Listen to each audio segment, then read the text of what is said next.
I picked up a hitchhiker outside Barstow 3 weeks ago. I know. You're never supposed to do that. Company policy, common sense, all of it. But it was 2 a.m., middle of nowhere, and this kid was just standing there on the shoulder with his thumb out. Couldn't have been more than 22, 23. Clean cut, wearing a college sweatshirt. Not the usual drifter type. I almost drove past. My hand was on the wheel, eyes forward. But something made me brake. Maybe it was because he reminded me of my nephew. Maybe I was just tired of the silence. I rolled down the window. "Where you headed?" "East," he said. Didn't specify where. Anywhere east. I should have asked more questions. I didn't. He climbed in, thanked me about 5 times, said his car broke down about 20 miles back. No phone signal. Been walking for hours. The story checked out enough. He seemed normal, grateful, quiet. For the first hour, we barely talked. He stared out the window mostly, occasionally glancing at his phone, even though he said there was no signal. I had the radio on low, some late-night talk show I wasn't really listening to.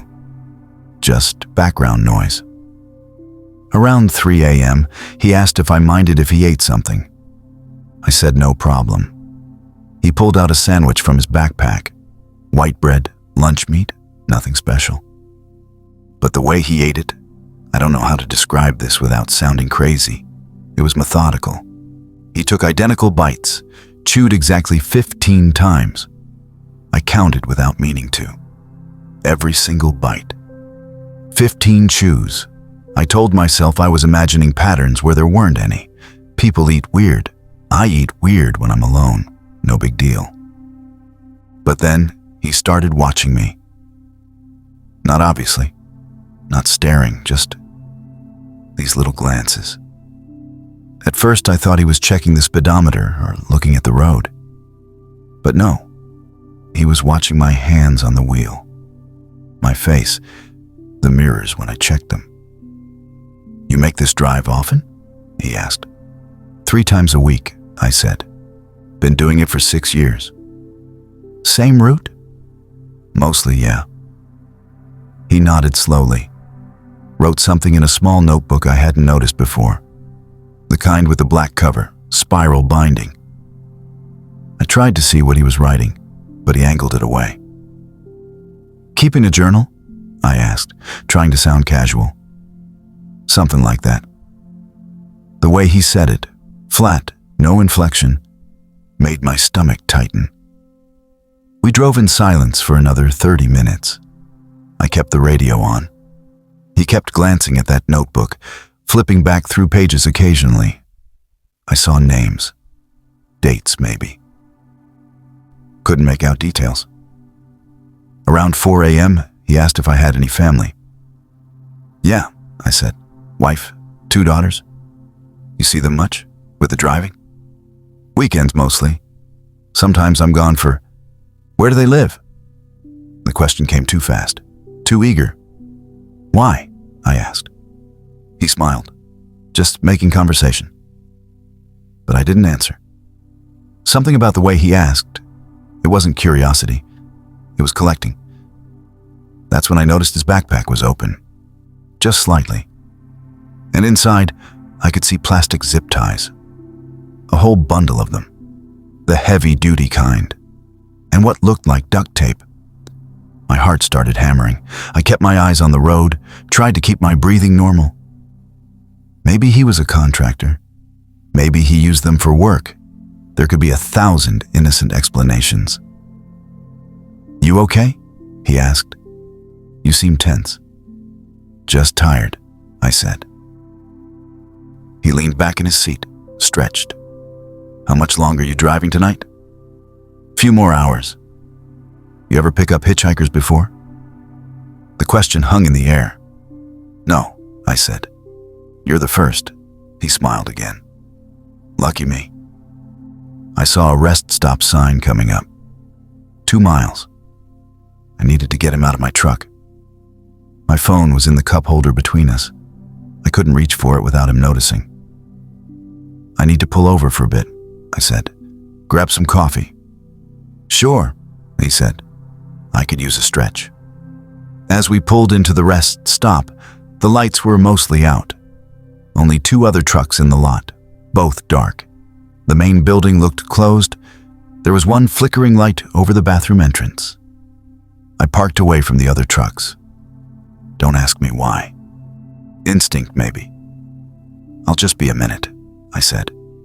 I'll come with you, he said immediately. You don't have to.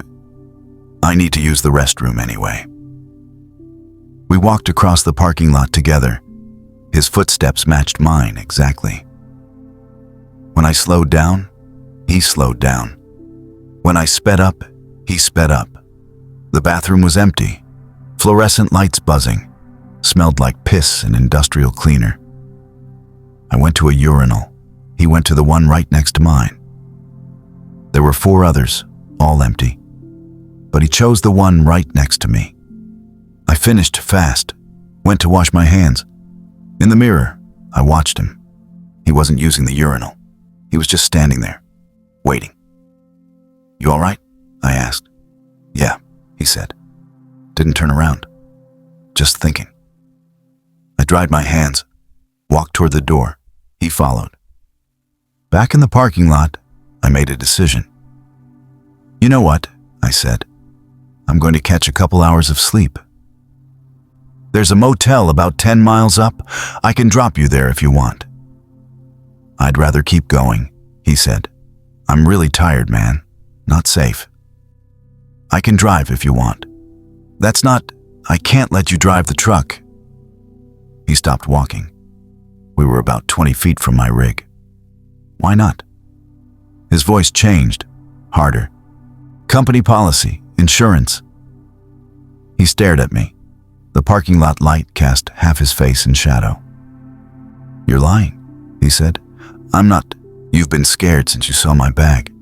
Since you saw the zip ties. My blood went cold. I'm a contractor, he said, taking a step closer. I use them for cable management. But you've already decided I'm something else, haven't you? You've already made up a whole story in your head. Look, I just need to sleep. Where are your keys? I had them in my hand, squeezed tight. In the truck, I lied. No, they're not. They're in your left hand. I've been watching you hold them for the last 2 minutes. Another step closer. I think we should keep driving, he said. I think you should take me exactly where I need to go. Where's that? He smiled. Get in the truck. I don't know what made me run. Maybe it was the way he said it. Maybe it was the look in his eyes. But I ran toward the building, toward the light, toward anything that wasn't him. I heard him behind me. Not running, walking, fast but walking. I reached the bathroom entrance, pulled on the door, locked. The main building was locked too. I banged on the glass. There's no one here, he called out, calm, matter of fact. I checked before we pulled in. That's why I said yes when you suggested stopping. I turned. He was standing about 15 feet away. I'm going to ask you one more time, he said. Get in the truck. My phone. I remembered my phone was still in the truck, in the cup holder. What do you want? My voice cracked. I want you to drive, that's all. Just drive where I tell you. And then what? He didn't answer. One of the other trucks, one of the dark ones across the lot, its lights turned on. Engine started. I'd never been so relieved to hear a diesel engine in my life. The kid noticed. His expression changed, calculated. We'll finish this another time, he said. And then he just walked away, toward the tree line at the edge of the parking lot. Didn't run, didn't hurry, just walked until the darkness swallowed him. The other truck pulled out, drove past me. The driver didn't even look, didn't see me standing there, shaking, keys cutting into my palm. I waited 20 minutes before I got back in my truck, locked every door, checked the sleeper cab, the storage, everywhere. Called the cops. They took a report, asked what he looked like, what he was wearing, where exactly he went. They never found him. But here's the thing I haven't told anyone. The thing that keeps me up at night. When I got back in the truck, there was a note on my passenger seat. Written in that same notebook handwriting I'd seen. It had my home address, my wife's name, my daughter's names, their school, and at the bottom, just one line. Thanks for the ride. See you next time. I drive the same route 3 times a week. Been doing it for 6 years. Now, every hitchhiker I see, every person on the shoulder, every rest stop. I wonder if it's him, waiting for next time. There's a way station on I-40 just past the Oklahoma border. Every trucker who runs that route knows it. Small, understaffed, usually waves you through without stopping.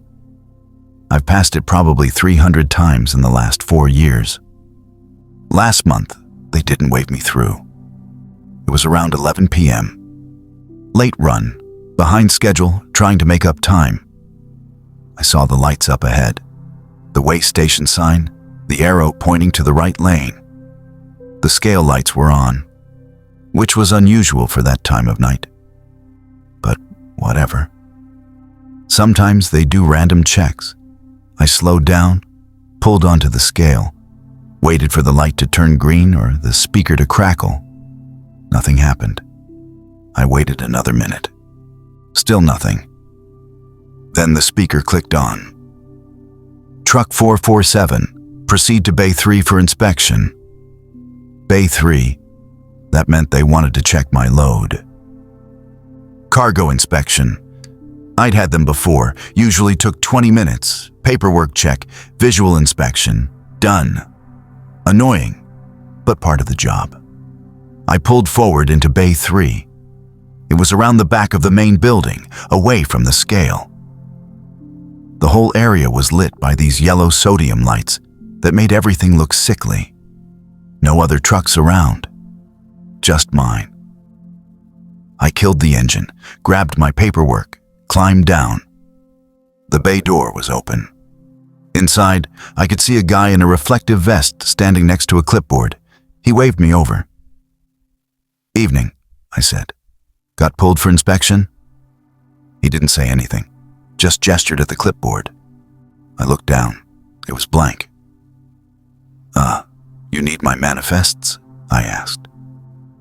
He pointed toward the back of the building. There was a door there, partially open, with a light on inside. Someone in there needs to see you, he finally said.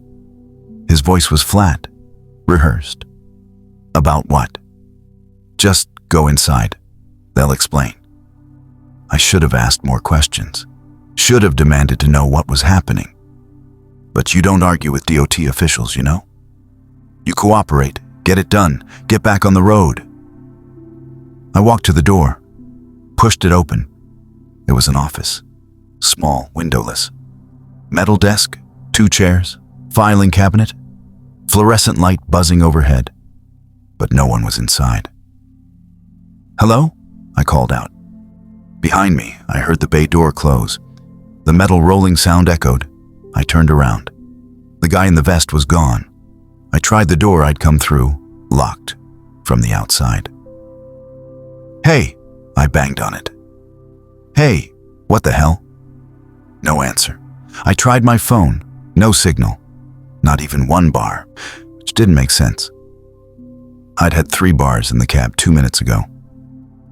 There was another door in the office. I tried it. Unlocked.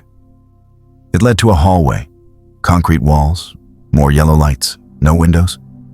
I could hear something down the hall. Voices maybe, machinery. This is bullshit, I muttered. Started walking. The hallway went on longer than made sense. Had to be at least 100 feet. The building didn't look that big from outside. I passed a few doors, all closed. No labels, no numbers. I tried one, locked. Tried another, locked. The voices got clearer as I walked. Definitely people talking, but I couldn't make out words. And underneath that, a low humming sound. Rhythmic. The hallway ended at another door. This one had a window, that reinforced kind with wire mesh inside the glass. I looked through. It was a big room, warehouse-sized. And it was full of trucks, maybe 20 of them, all backed into loading bays. Some had their cargo doors open. People in those reflective vests were unloading things, but I couldn't see what. I pushed the door open. The humming got louder. It was coming from the trucks, their refrigeration units, all running, all on the same cycle, creating this weird harmonic drone. One of the guys noticed me, stopped what he was doing. They all stopped, just turned and looked at me. "Hey," I said, trying to sound calm. "Someone locked me in here. I need to—" "You're early," one of them said. A woman, older, supervisor type.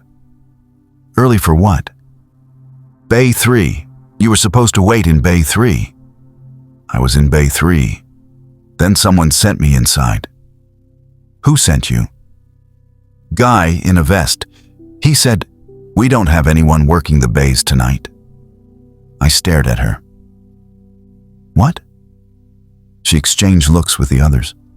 Someone pulled out a radio, started talking into it, quiet, turned away. "What's going on?" I asked. "What is this place?" "You need to come with us," she said. "I need to get back to my truck. I need to leave." "Your truck is being processed." "Processed?" "It's a load of office furniture. There's nothing to process." "We'll need you to answer some questions first." Two of the guys started walking toward me, not aggressive, but purposeful. I backed up. "What questions? About what?" "About how you found this facility." "I didn't find anything. I got pulled for inspection at the weigh station." "There's no inspection scheduled tonight." The room tilted. Nothing she was saying made sense. "Then why did you pull me over?" "We didn't." I turned, started walking back toward the hallway. Fast. "Sir, you need to stop," the woman called. I didn't stop. I heard footsteps behind me, but I didn't look back. Hit the hallway at a run.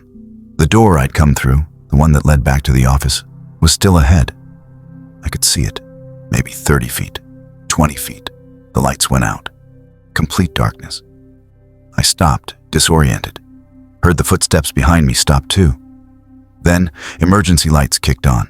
Red. Pulsing. The hallway looked different in the red light. Longer. The walls seemed to curve. I could see other doors now that I hadn't noticed before. Some were open, just dark rectangles leading to nowhere. I kept moving. Felt along the wall. Found the door. It was locked again. Behind me. "Sir, this is a restricted area. You need to come with us right now." "Restricted area? This is a fucking weigh station." "No," the woman's voice said. Closer now. "It's not." I tried the door again. Pulled harder. Something gave, not the lock, but the whole frame. The door swung inward. The office was different. Same desk, same chairs. But the walls were covered in photos. Hundreds of them. Polaroids, printed pictures, tacked up edge to edge. They were all trucks. Different makes, models, license plates. And in each photo, written in marker at the bottom, dates, times, locations. I saw my truck. 2 photos of it. One from tonight, one from... I stepped closer. 3 months ago. Same route, different night. How long had they been watching me? I heard them coming down the hall. Had to move. The other door, the one I'd first entered through from the bay. I tried it, still locked, but there was a deadbolt on this side. I flipped it, pulled. It opened. The bay was empty. My truck was gone. I ran outside into the main parking area. The whole way station was lit up normal, like nothing had happened. I could see the highway, traffic passing. My truck wasn't on the scale, wasn't anywhere. A car pulled up. Sedan, civilian plates. 2 people inside, dressed normal, not vests. The driver rolled down the window. "You okay?" "My truck," I said. "Did you see a blue Freightliner, number 447? There's no trucks here, man. Way station's closed." I looked at the building. All the lights were off. The scale was dark. No signs of life. "It's not closed." I was just, "There are people inside?" "Look," the passenger said. "You want us to call someone? You seem pretty shaken up." I pulled out my phone. 4 bars now. It was 11:47 p.m. I'd been inside for 43 minutes. I called my dispatcher, told him my truck was stolen. Gave him the location. 4 and 47, he said. "You're in that truck. Your GPS shows you're on I-40 about 40 miles past the Oklahoma border, moving 65 miles an hour." "That's not possible. I'm at the way station." "What way station? There's no way station on that stretch." I looked up at the building, at the dark windows, at the empty scale. "You're seeing the signal, right? GPS is working?" I asked. "Yeah, loud and clear. You all right? You sound weird." "Who's driving my truck?" "What do you mean, who's driving it? You are." "I'm standing in a parking lot." Silence on the line. "Randy, your GPS shows you're in the driver's seat, moving east. Are you having some kind of episode? You need me to call someone?" I hung up. The couple in the car was still watching me. I walked over to them. "What mile marker is this?" 347, the driver said. I pulled up GPS on my phone. Mile marker 347. But according to my dispatch, my truck was at mile marker 389, 42 miles ahead. "How long have you been sitting here?" I asked. "Just pulled over to check directions. Maybe 5 minutes. Why?" "You didn't see any trucks? Any activity?" "Man, there's nothing here. Look around." He was right. The building looked abandoned, windows boarded, weeds growing through cracks in the pavement. But I'd been inside. I'd seen the trucks, the people, the photos. I started walking toward the highway. Didn't know what else to do. "You need a ride?" the driver called. I should have said yes. Should have gotten help. But all I could think about was my truck. My truck moving down the highway without me, somehow. Impossible. And I needed to catch up to it. Needed to see. "I'm good," I said. I started walking east, thumb out, hoping someone would stop. 42 miles. That's how far I had to go. The couple drove off. I watched their taillights disappear. An hour later, a truck pulled over. Guy asked where I was headed. I told him I needed to catch up to my rig. Gave him the number. 447, he said. "Blue Freightliner? You've seen it?" Passed it about 20 minutes back. Driver looked, I don't know, man. Wasn't moving right. Thought maybe he was having a medical thing. Radioed it in. "What do you mean, wasn't moving right?" Like, he paused. Like he was asleep. Or not there, just staring straight ahead. We caught up to my truck an hour before sunrise. It was pulled over on the shoulder. Flashers on, engine running. I jumped out before the guy even fully stopped. Ran to the cab. The driver's side door was open. No one inside. My logbook was on the seat. Latest entry, 11:47 p.m. Continued east on I-40. Weather clear. Making good time. That's my handwriting. I don't remember writing it. I ran out of fuel between exits somewhere in Wyoming. Rookie mistake, I know. You always fill up before the long stretches.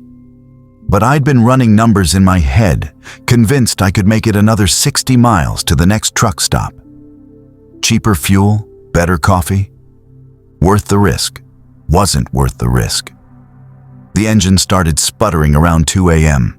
Managed to coast to the shoulder before it died completely. Middle of nowhere. High desert. No lights anywhere except my hazards blinking in the darkness. I grabbed my phone. 1 bar, barely. Called dispatch. You're where? Danny sounded half asleep. I-80 westbound, mile marker. 214, I think. Ran out of fuel. He sighed. Jesus, Randy. How long have you been driving? That's not... Can you send road service? It's going to be hours. You're in the middle of nowhere. I know where I am, Danny. Just send someone. Earliest I can get anyone out there is 6 a.m., maybe later. 4 hours. I looked out at the darkness. Nothing but scrub brush and distant mountains I could barely make out against the stars. Fine, I said. I'll wait. Hung up. Killed all the lights to save battery, to recline the seat. Might as well sleep. That's when I saw the other truck, maybe half a mile ahead, pulled over on the shoulder. I hadn't noticed it before. No lights, no flashers. Just a dark shape barely visible against the darkness. But now that I was looking, I could make out the outline. A rig, similar size to mine. I watched it for a minute. No movement. No lights. Could be abandoned, I thought. Or the driver was sleeping. Then its lights turned on. Parking lights first, then headlights. And it started backing up. Toward me. I sat up straighter. That's not normal. You don't back up on the highway shoulder, especially not at 2 a.m., especially not for half a mile. But it kept coming. Slow, steady. Backup lights illuminating the scrub on either side. I flashed my brights. Universal signal for, what the hell are you doing? The truck kept backing up. I flashed again, laid on the horn. It was getting closer. Maybe 200 yards now. I could see it better. Older Model Pete, extended cab. Something hanging from the mirrors, spinning in the wind. Couldn't tell what. 100 yards. I grabbed my flashlight, got out of the cab. Waved it, tried to flag them down, get them to stop. The truck didn't stop. 50 yards. I moved away from my rig, up the shoulder, giving them space, yelling now. Hey, stop! 20 yards. At the last second, maybe 10 feet from my front bumper, it stopped. I stood there, heart hammering, flashlight pointed at the cab. Couldn't see through the windshield. Too much glare from my light. The driver's door opened. A woman climbed down. Older, maybe 60s. She was wearing normal clothes. Jeans, flannel shirt, nothing strange. But the way she moved was off. Too careful. Like she was performing each movement. You okay? I called out. She didn't answer. Started walking toward me. Your truck almost hit mine, I said. You can't back up like that on the highway. She stopped about 10 feet away. Just stood there, staring. Are you okay? I asked again. Do you need help? Her voice was flat. What? You're stopped, engine off. Do you need help? I ran out of fuel, but I've got road service coming. That will take hours. How do you know? I have fuel, she said. I can give you some. Part of me wanted to say yes. Get enough to make it to the next exit. Save the wait. But something about her, the way she stared, the way she'd backed up that whole half mile in the dark, made me hesitate. That's okay, I said. I'll wait. It's very cold. You'll freeze. I've got a sleeping bag. I'll be fine. She took a step closer. I insist. The thing hanging from her mirrors caught the light. I could see it now. Dozens of small objects. strung together on wire or cord. They were teeth, human teeth. I took a step back. "I really appreciate it," I said, keeping my voice steady, "but I'm good, thank you." "You're sure?" "Positive." She stared at me for another long moment, then turned and walked back to her truck. Climbed in, sat there, didn't drive away, just sat there. Engine running, lights on. I went back to my cab, locked the doors, watched her in my mirrors. 10 minutes passed. Her truck didn't move. I called dispatch again. "Danny, how long until road service?" "I told you, man. 6 a.m. at the earliest. I need someone here now." "What's wrong?" "There's another truck. The driver is... Something's not right." "Not right how?" I looked in the mirror. Her cab lights were on now. I could see her sitting there, facing forward, not moving, just sitting. "I don't know. Just send someone faster." "Randy, if you're in danger, call 911. I'm not in danger, just forget it." I hung up. Watched the mirrors. 20 minutes. She didn't move. 30 minutes. I dozed off for a bit, woke up with a start, checked the mirrors. Her truck was closer. Not right behind me, but closer than before, maybe 30 feet. I hadn't heard her move. Didn't see any lights. But she'd moved. I grabbed my flashlight again, pointed it at her cab. She was standing next to her driver's door, just standing there in the dark, facing my truck. How long had she been standing there? I locked eyes on her through the mirror. She didn't move, didn't blink. My phone rang. Unknown number. I answered. "Hello?" Silence. Then breathing. Heavy. Labored. "Who is this?" I asked. The breathing continued. I looked in the mirror. The woman was holding something. A phone, pressed to her ear. "Stop calling me," I said. "You should accept help when it's offered." Her voice came through the phone and faintly from outside, echoing. "It's impolite to refuse. What do you want?" "I want to help, that's all. Just help." "By doing what?" "You'll see." She hung up, lowered the phone, started walking toward my truck. I hit the horn, long blast, didn't care if it drained the battery. She kept walking. I grabbed my tire iron from under the seat, held it ready. She was at my door now. I could see her through the window. Her face was expressionless, dead. She tried the handle, locked. "Open the door," she said. "Get away from my truck." "I have fuel, you need fuel, open the door." I said, "Get away." She pulled something from her jacket, a Slim Jim, the kind you use to unlock cars. "You're breaking into my truck?"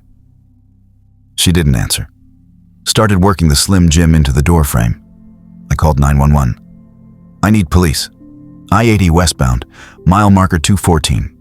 Someone's trying to break into my truck." The door unlocked. She opened it, slowly, smiled at me, teeth yellow in the dome light. "There," she said. "That's better." I scrambled across to the passenger side. Tire iron raised. "Stay back. Why are you afraid? I'm trying to help." "Help with what?" She climbed into my cab, sat in the driver's seat, closed the door. "You're very tense," she said. "Has anyone ever told you that? Get out of my truck now." "I'll make you a deal," she said. "I'll give you fuel. You give me something in return." "Like what?" "A ride. Just to the next exit, that's all." "No, absolutely not." "Then you'll wait here, in the cold, for hours." She reached over, turned off my dome light, plunged us into darkness. "Or maybe I'll wait with you, keep you company." "The police are coming." "No, they're not. You're 60 miles from the nearest station, 45 minutes at best, and I'll be gone long before they arrive." She was right. I could hear it in her voice. She'd done this before. "What do you really want?" I asked. "I told you. A ride, just to the next exit." "Why?" "My truck has problems. Transmission. It won't make it." "Then why were you backing up? If your transmission's bad." "I didn't say it was bad. I said it has problems. Different things." My phone buzzed. Text from 911 dispatch. "Unit en route. ETA 43 minutes. "See?" she said, like she could read my screen in the dark. 43 minutes. A lot can happen in 43 minutes. "What do you want from me?" She leaned closer. I could smell her. Old coffee, cigarettes, something else. Something metallic. "I want you to drive me," she whispered. "Just like you'd drive anyone. Normal, polite. And when we get to the next exit, I'll get out. You'll never see me again. I don't have fuel. I'll give you fuel, right now, then we'll go. And if I refuse?" She reached into her jacket. I flinched, raised the tire iron, but she just pulled out a rag, set it on the dashboard. It was covered in blood, fresh, still wet. "That's from the last person who refused," she said. I stared at the rag, at the blood. My hands were shaking. "You're lying," I said. "Am I?" She opened her door, got out, walked back to her truck. I watched in the mirror. She opened the back of her trailer, just for a second, long enough for me to see. There was someone inside, slumped against the wall, not moving. She closed the door, came back with a gas can. 15 gallons, she said through my window. "Enough to get you to the next exit. Maybe one past it if you're conservative." She poured it in my tank, came back, climbed in the passenger side this time. "Drive," she said. I didn't move. She pulled out a knife. Small, folding. Opened it with one hand. "Drive, or I'll show you what I did to the person in my trailer." I started the engine. We drove in silence, her watching the road, me checking every mirror, hoping to see police lights. They never came. The next exit appeared, 23 miles from where I'd stopped. "Here," she said. "Pull off here." I took the exit, small truck stop, mostly empty at this hour, a few rigs parked, all dark. "Stop over there." She pointed to a spot far from the building, away from the lights. I stopped. "Thank you for the ride," she said. Got out, closed the door, started walking toward the darkness beyond the parking lot. "Wait," I called. "What about the person in your trailer?" She stopped, turned. "What person?" "I saw someone. You didn't see anything. You were scared, playing tricks on yourself." She smiled. "But if you want to check, go ahead. My truck should be back at your spot in about..." She checked a watch I hadn't noticed before. 37 minutes, right where you left it. If you hurry back, you might make it before the police do. She walked away, disappeared into the dark. I sat there, engine idling, mind racing. Then I drove, fast, back to mile marker 214. Her truck was gone. Police were there. 2 units. I pulled over, told them everything. They searched the area, found tire tracks, found where her truck had been parked, found drops of something on the shoulder. They wouldn't say if it was blood. But no truck, no woman, no body. The thing is, they found something else. In the gravel where she'd parked. A tooth. Human molar. A root still attached. They took my statement. Told me to call if I remembered anything else. Drove away. I got back in my truck. Road service showed up 20 minutes later. Gave me enough fuel to make the next stop. I didn't tell them I already had fuel. Didn't tell them about the 15 gallons she'd poured in my tank. Because here's what I can't stop thinking about. I checked my fuel gauge after she left. After I'd driven those 23 miles, it read empty.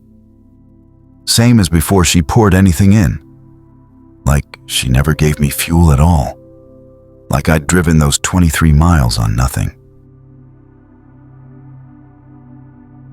The delivery address didn't exist on any map. I should have known right then something was wrong. It came through on a Friday afternoon. Last-minute job, decent pay. Pickup in Omaha, delivery to some distribution center outside of Valentine, Nebraska. Middle of nowhere, but I've done remote deliveries before. Ranches, farms, mining operations, they're all over that part of the state. The manifest said mechanical parts. No specifics. Weight was listed as 18,000 pounds. Standard stuff. I picked up the load at 4 p.m.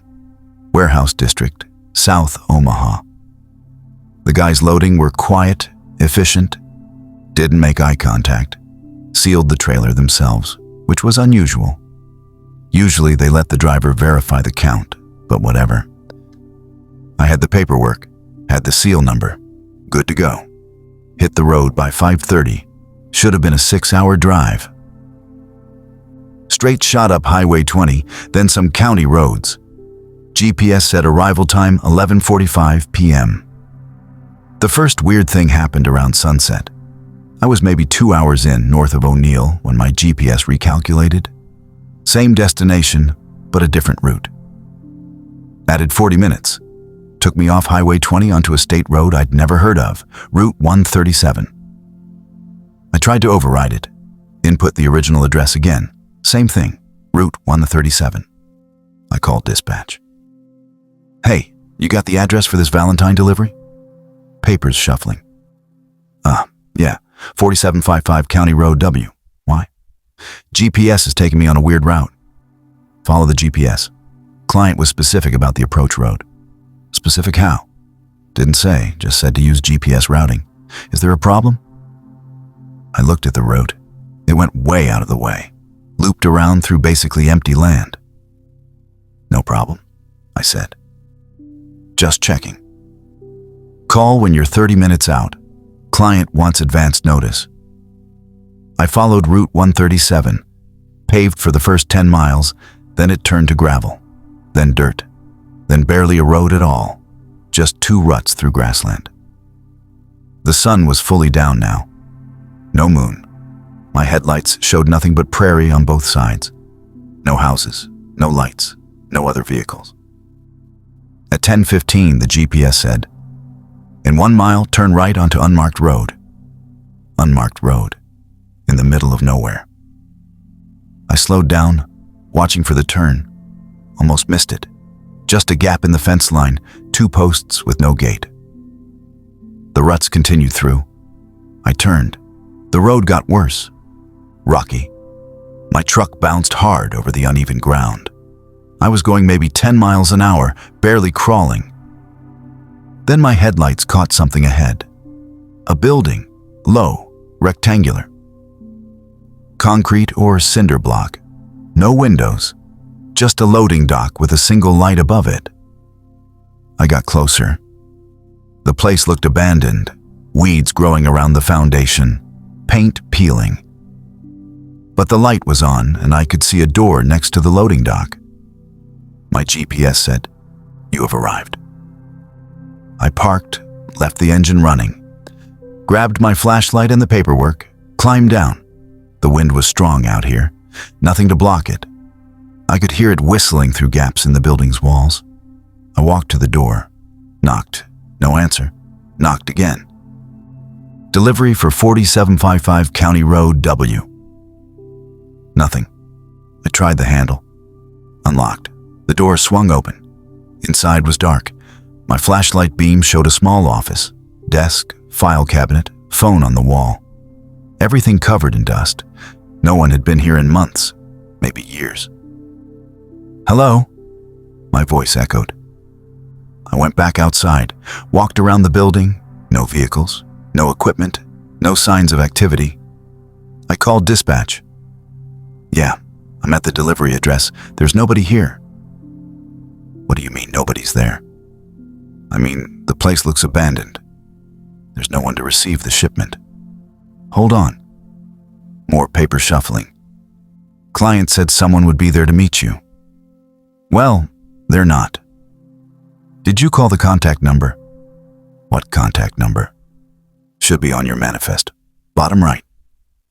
I pulled out the paperwork, shined my light on it. Bottom right corner, handwritten, a phone number with a 402 area code. I hadn't noticed it before. Got it, I said. I'll try calling. I dialed.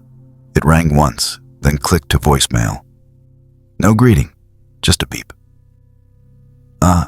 This is the delivery driver. I'm at the location. No one's here. Call me back at... Behind me, I heard an engine. I turned. Headlights coming across the prairie. Single vehicle moving fast. Never mind, I said into the phone. Someone's here. The vehicle pulled up next to my truck. Older SUV, mud-covered, windows tinted. The driver got out. Man, maybe 40, wearing coveralls and work boots. He didn't say anything, just walked past me to my trailer.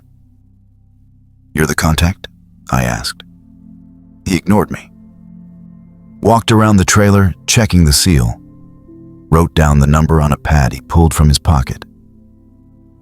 I need you to sign for the delivery, I said. He kept inspecting. Checked the tire pressure. Looked underneath the chassis, taking his time. Sir, the paperwork? He finally looked at me. Open it. What? The trailer. Open it. I can't do that, it's sealed. You have to break the seal. I need to verify the contents. That's not how it works. You break the seal, you sign for it, then you verify. Open the trailer. His voice was flat, dead. Like the woman in Wyoming, that same emptiness.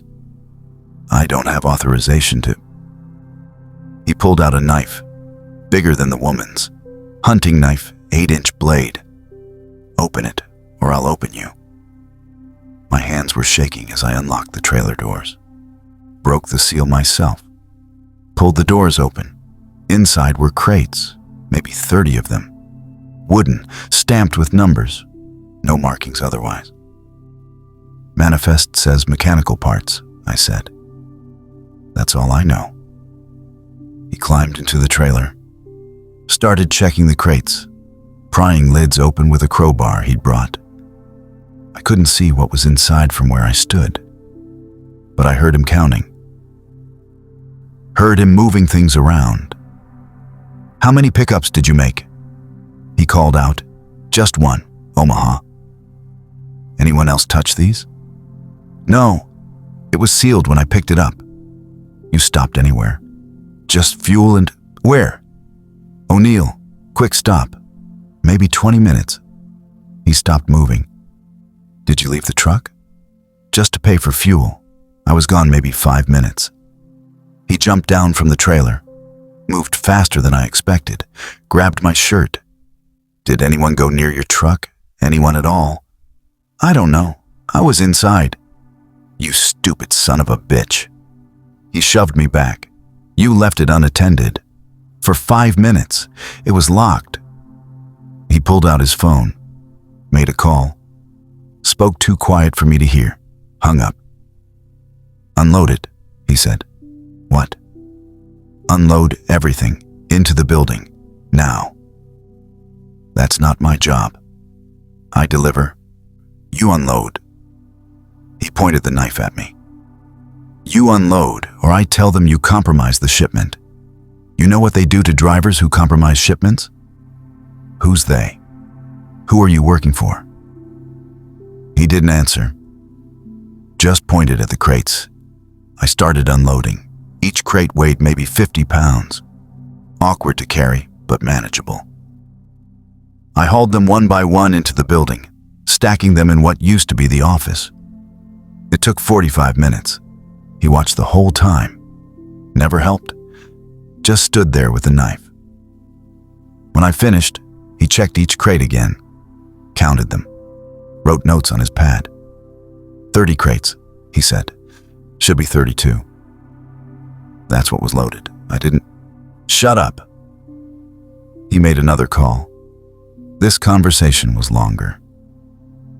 I heard him say deficiency, heard him say driver negligence, heard him say my truck number.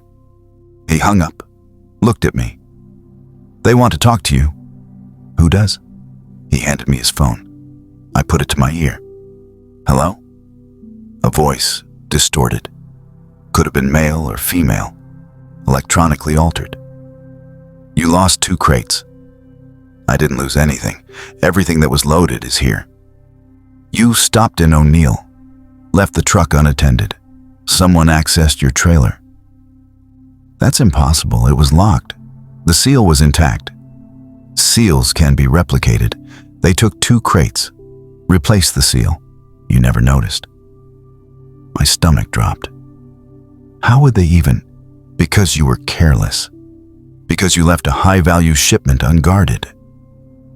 I didn't know it was high value. The manifest said mechanical parts. The manifest says what we needed to say. What was in those crates? Silence. What was I hauling? I asked again. That's not your concern.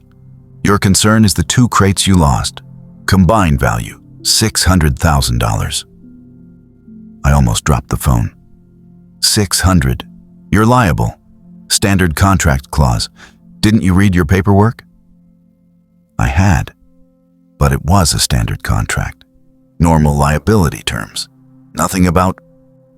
Check page 3, the voice said. Addendum B, subsection 4. I pulled out my paperwork, flipped to page 3. There was an addendum, handwritten. I hadn't noticed it before. How had I not noticed it?